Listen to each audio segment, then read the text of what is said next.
Hi guys, welcome back to my channel. তো আজকে দুপুরে কি রান্না করেছি তোমাদের সাথে শেয়ার করতে এলাম। তো প্রথমে ভাত,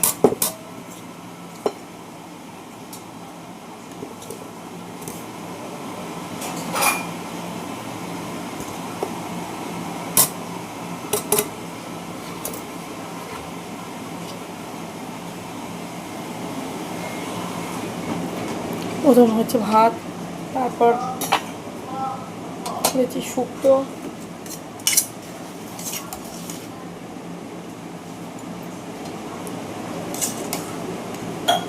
উচ্ছে আলু বড়ি দিয়ে করেছি শুক্তো,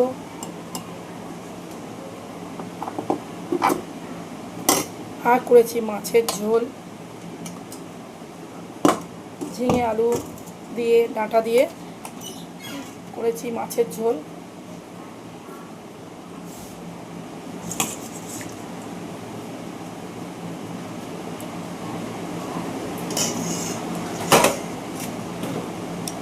আর ছেলের জন্য করেছি ডিম ভাজা। তো বন্ধুরা, আমার ভিডিও তোমাদের কেমন লাগে অবশ্যই কমেন্ট করে জানাবে। যদি কিছু ভুল করে থাকি কমেন্টে জানাবে, চেষ্টা করব ভুলটা সংশোধন করার। টাটা।